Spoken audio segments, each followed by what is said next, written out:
Beat the Bookie is back. Good evening and welcome into another year of twists and turns, ups and downs, overs and unders, covers and bad beats. Money thrown around, and all we can do is take our best guesses for it, but who knows what will actually end up happening.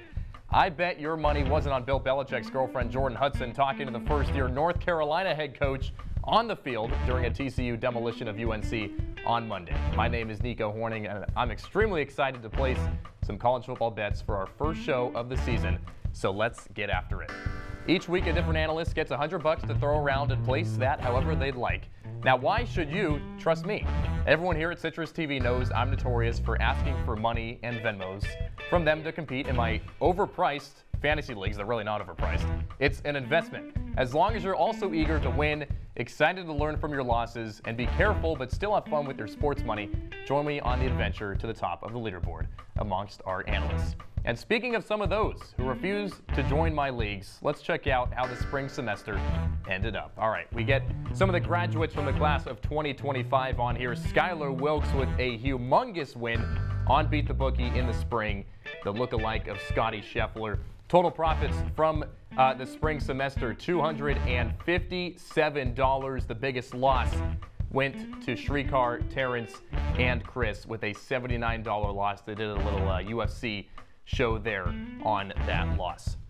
All right, we go into our games of the week here. That's how we start off this show every time, a few games of the week. And our first one includes number 11 Illinois and Duke.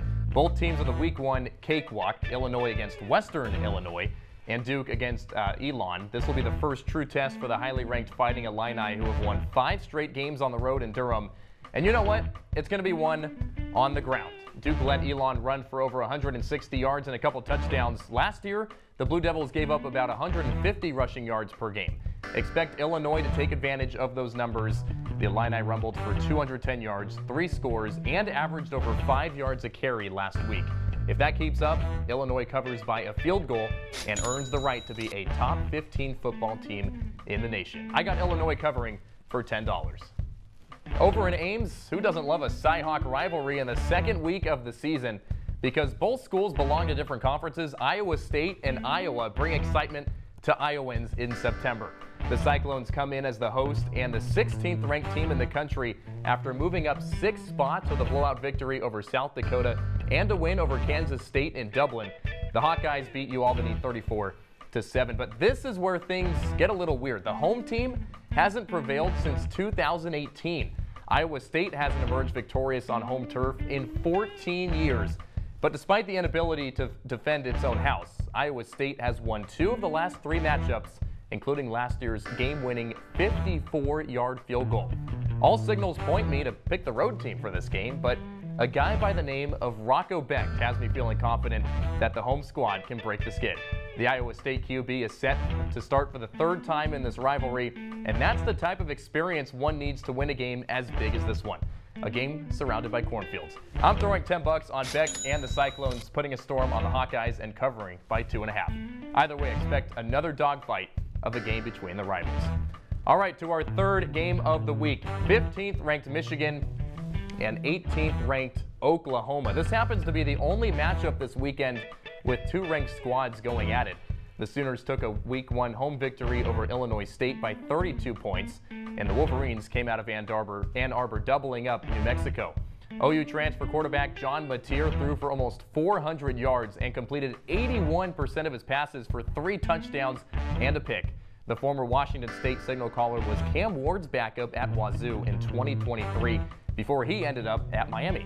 Mateer threw for over 3,000 yards last year in what was somewhat of a cupcake schedule for WSU in the collapse of the Pac-12. But now with Mateer at Oklahoma, he's got a lot to prove. Not only a more difficult schedule, but that he can sustain accuracy and live up to potential in these big games. What a better way to start that than against Michigan. I expect him to continue his hot arm from this past weekend and show out once again in front of the home crowd in Norman. Give me Oklahoma covering by 5.5 against Michigan for $10. Now let's check what our producers think against me here in the games of the week. And what a terrible photo choice they chose of me, first of all. Some poker chips there of me napping. I don't know. Anyway, our producers agree on the Oklahoma win that the Sooners will cover by 5.5, and then they differ from the final two picks. They have Duke covering by 2.5 and Iowa covering by 2.5 and taking another road win there instead of Iowa State defending once more.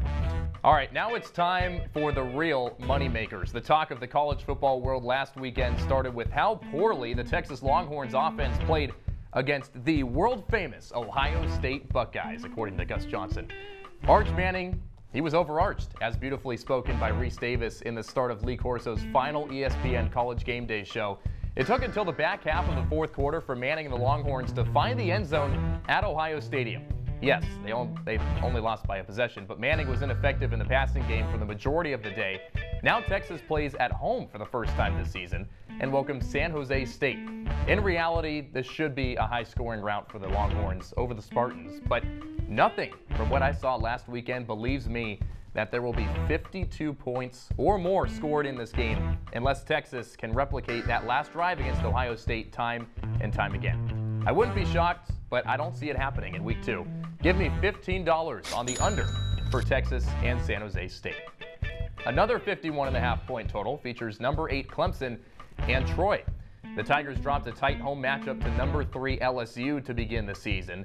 Cade Klubnik was uncomfortable most of the game in the pocket, and boy, that running game was a tough sight for Clemson. Just 31 yards on the ground on 20 carries. I fully see Dabo Swinney getting his guys to rebound against a lighter opponent and pounce over Troy from the beginning, resulting in the over. I'm adding $10 on the over of this one between Clemson and Troy.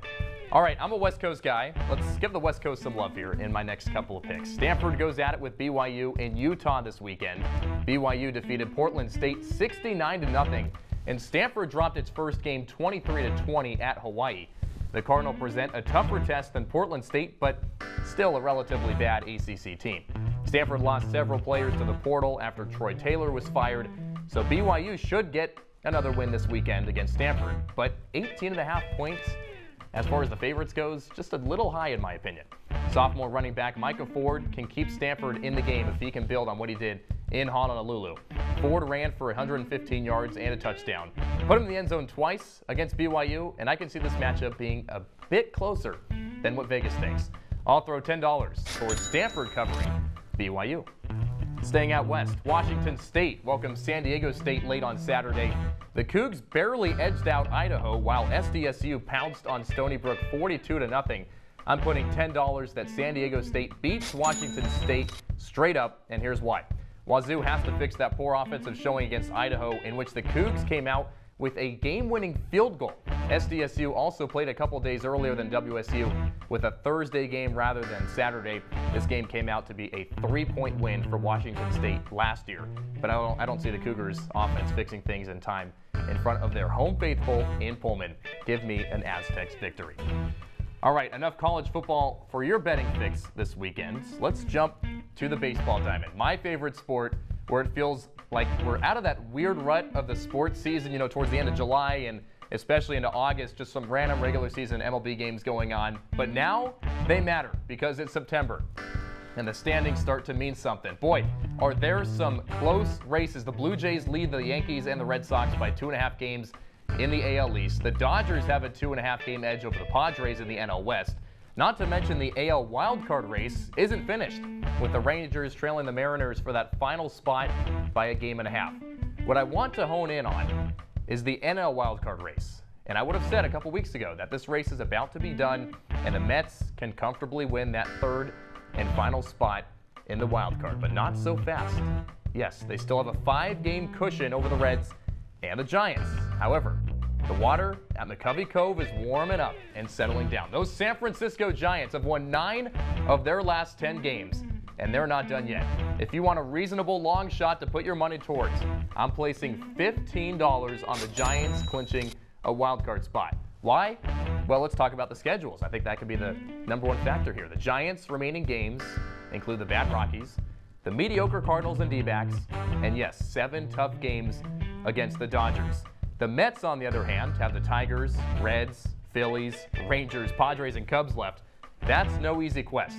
And yes, there's some Nationals and Marlins, fairly easy games mixed in there. But boy, it's going to be time for New York to show out and show the MLB world what it has to take to close the season, because the Giants, they're going to be going to be those great whites in the Bay, looking to pounce, especially if they can take a few from the Dodgers. If they lose all 7 to Dodgers, there's no shot. But they got to take a few from LA because the rest of their schedule is fairly manageable. So again, $15 on the Giants, making the NL wild card at plus 1,700. All right, so I got the Giants winning the NL wild card. Yes, it's a long shot, but put your money there because it can happen. Now let's check out some futures bets that took place from last semester that some are finished, but some are still ongoing as well, including our sports director, Adam Cohen, who has the Mets winning the NL East, so we're in a little bit of a dogfight there for the National League East, but he did lose a couple of other bets from last semester as well. The Avalanche did not end up winning the Stanley Cup. Also, the Lakers did not win the NBA championship. That was the Oklahoma City Thunder, so he lost about $30 with those 2 bets. Ian Nicholas is still with an active bet. Jeremiah Smith as the Heisman winner. However, a couple of drops against Texas, 6 receptions for 43 yards for Jeremiah Smith. Still in that Heisman conversation. And then for Austin Barrick, he has the Red Sox winning the American League East. They trail the Blue Jays by 3.5 games. And for Adam Cohen's Mets, they trail the Phillies by 6 games as well. All right, for the real moneymaker, let's wrap things up tonight with a parlay. We talked about San Jose State and Texas scoring off a bit earlier. I took the under of that game after Arch Manning threw for just 170 yards against Ohio State, but that even sounds better than what it looked like. Guess what? I'm also telling you to take San Jose State covering the 36.5 against Texas. I think the Longhorns will respond in a big way, but don't get me thinking that this offense will just come out of nowhere for Texas. Pair that with another big underdog covering against number 2 Penn State. That would be FIU.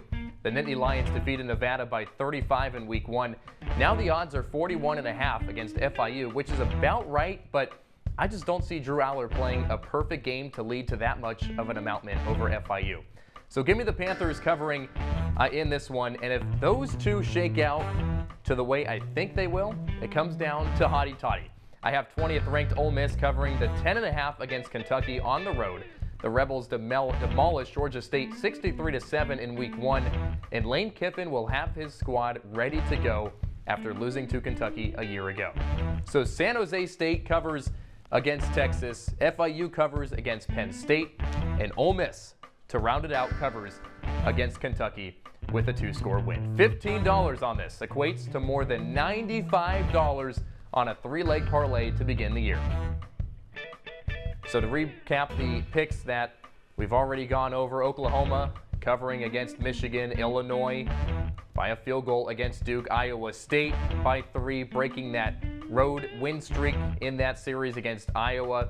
And then some over-unders, San Jose State and Texas. Again, we talked about it all night long, going with the under there.